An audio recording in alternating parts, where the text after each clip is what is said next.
धन धन धन धन धन दे धनाधन। कार अपना चलाया हुआ नोट जो है वो 2000 का नहीं चला पाई, जिसमें चिप लगी हुई थी। 75 to 80% प्रॉपर्टीज जो है जिसके ऊपर कब्रिस्तान है, दरगाहें हैं, उसके बाद जो है आपकी मॉस्क बनी हुई है, उसके लिए आप क्या करेंगे? तेज बाबू की इस बार 15 सीट भी नहीं आ पाएंगी।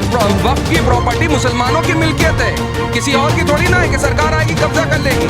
आप देख रहे हैं देशवाणी, दहाड़ ही काफी है।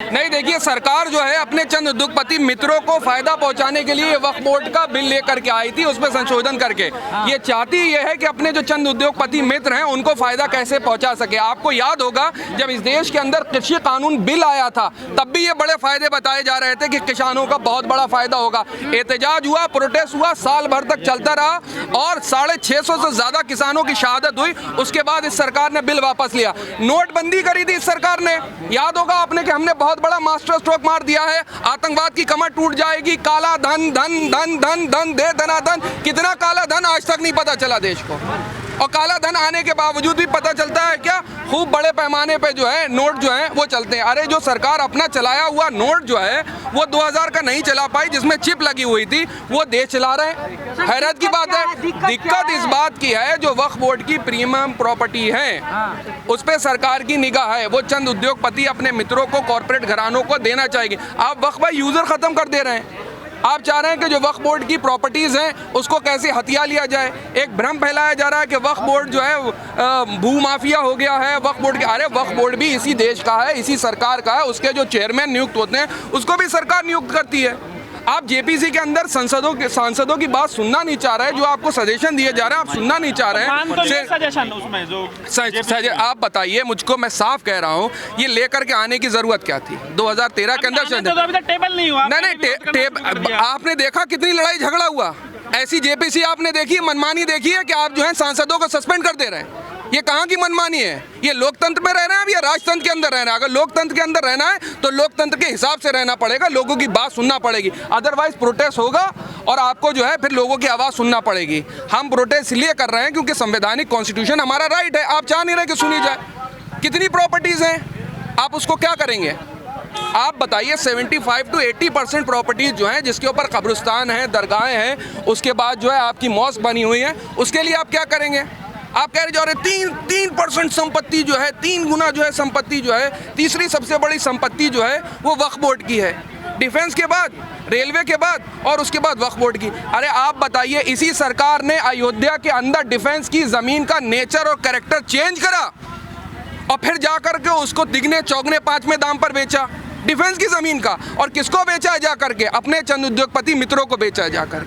करप्शन की बात कर रहे हैं कि वक्फ बोर्ड में करप्शन है, तो करप्शन क्या सरकार के महकमों में नहीं होता है? क्या हमने नहीं देखा कि आपने चंदा लिया था, किस तरीके से चंदा लिया, और चंदा लेने के बाद सुप्रीम कोर्ट ने आपको जब लताड़ लगाई, थप्पड़ बजाए आपकी गालों में, तब आप लेकर के आए थे। कहा जा रहा है एक परिवार के पास है इसका ये झूठ है। वक्फ बोर्ड के जो चेयरमैन नियुक्त करते हैं वो सरकार करती है, वो सरकार का माउथ पीस होती है। उसकी जो पोस्ट होती है वो आप दर्जा प्राप्त राज्य मंत्री की होती है। वक्फ बोर्ड को लेकर के झूठ बोला जाता है कि आप जो है कोर्ट नहीं जा सकते।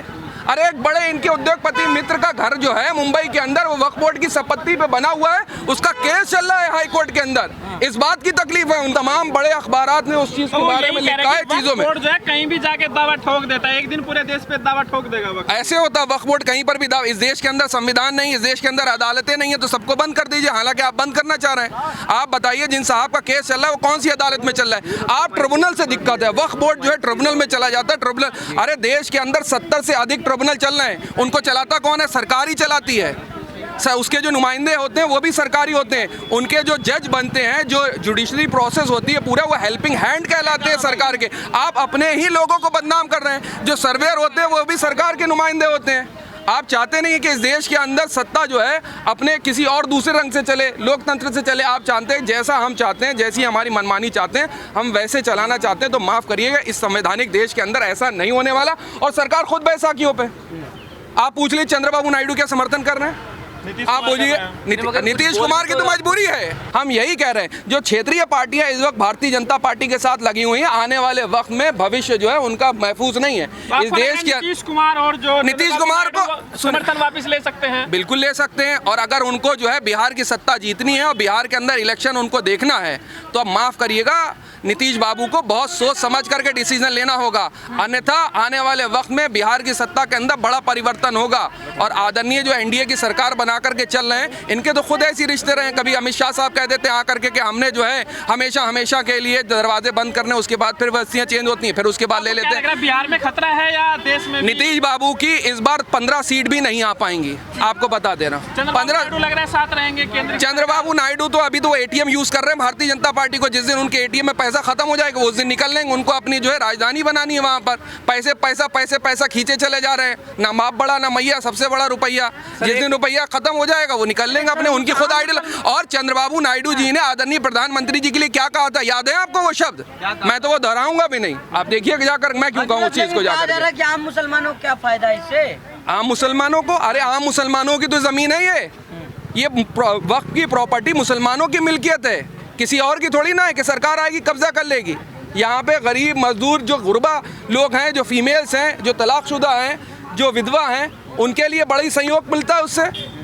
तमाम प्रॉपर्टीज ऐसी हैं, सरकार ने तो बहुत सी दिल्ली के अंदर प्रॉपर्टीज पे कब्जा कर रखा है, उनको भी छुड़ाना जरूरी है और छुड़ाया जाएगा। केस चले, लोगों को फायदा नहीं पहुंच रहा है, आम लोगों को। किसको? माइनॉरिटी। आप वो बात कर रहे हैं माइनॉरिटीज की, आम जनता को तो फायदा वैसे ही नहीं पहुंच रहा है। वो फायदा पहुंचाते हैं अपने चंद उद्योगपति मित्रों का। अभी देखिए ना एलन मस्क का, पढ़ा ना जा करके क्या हो रहा है, दोनों जाकर के नतमस्तक हो गए, जाके बड़े बड़े दोनों उद्योगपति है और केस भी चल रहा है उनके ऊपर, जो बड़े उद्योगपति साहब हैं। उन्हीं को फायदा पहुंचाने के लिए, डाइवर्ट करने के लिए लेकर के आया गया। और अगर इतने ही मुसलमानों से प्रेम है, इतनी ही मुसलमान, तो माइनॉरिटी का बजट बढ़ा दीजिए आप।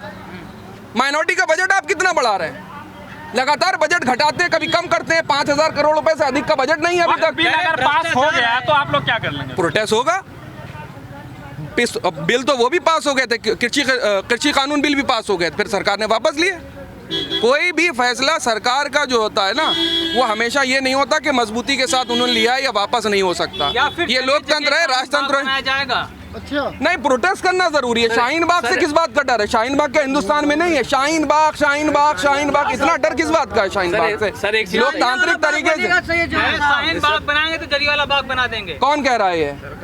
अच्छा, तो बता दिया कि हम अंग्रेजों के तायीद करते थे, अंग्रेजों के दलाल थे, अंग्रेजों के पिट्ठू थे, इसीलिए वो अंग्रेजों वाली भाषा बोल रहे हैं। यही तो कहना चाह रहे हैं वो कि अंग्रेजों के हम दलाल थे, अंग्रेजों के हम पिट्ठू थे। जो अंग्रेजों में जनरल डायर ने करा था तो हम भी वही करेंगे। लेकिन आपको बता दूं, जिस वक्त जलियांवाला बाग हुआ, खान अब्दुल गफ्फार खान साहब ने कहा था अगर किसी भी पठान की पीठ पे गोली निकल आएगी ना तो हम आंदोलन बाहर कर देंगे।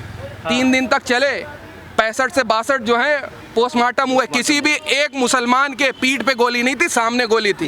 इस देश की आज़ादी की लड़ाई के लिए हम लोग ने कुर्बानियां दी हैं। ये कहाँ जानेंगे? ये तो अंग्रेजों की तायीद करने वाले थे, 60-60 रुपए लेकर के अपना घर चलाने वाले थे। वो तो आजकल सारे जवाब जो है एक्स के ऊपर रोक दे रहा है। दंगा फसाद नहीं तो वो एक्स पर ही देंगे। नहीं, एक्स पर जो है आर्टिफिशियल इंटेलिजेंस भी वही जवाब दे रहा है जो आप बता रहे हैं। एक चीज खाली मैं आपसे पूछना चाहता हूँ, इस देश के संविधान में आज तक सैकड़ों संशोधन हो गए। आपको लगता है कि जो वक्फ बोर्ड का जो ये बिल है, जो मौजूदा बिल है, या आपको लगता है कि ये कंप्लीट है, इसमें कोई विसंगति नहीं है, इसमें कोई सुधार की? देखिए, सरकार जब भी कोई भी चीज़ अमेंडमेंट करती है ना, वो लोगों के सुधार के लिए करती है। जी जी, ठीक है। कोई भी बिल आता है, चर्चा करी जाती है, व्यापक तौर पे बातचीत करी जाती है और लोगों के सुधार के लिए। ये पहली सरकार ऐसी है जो चंद उद्योगपति मित्रों के सुधार के लिए काम कर रही है। मैं आपसे फिर कह रहा हूँ, देश के लोकतंत्र को, आवाज़ को सुनना पड़ेगा। यहाँ के माइनॉरिटीज़ को, यहाँ के मुसलमानों को, यहाँ के दलितों को, यहाँ के ओबीसीज को साथ में एक बड़ा स्टैंड लेने की ज़रूरत है।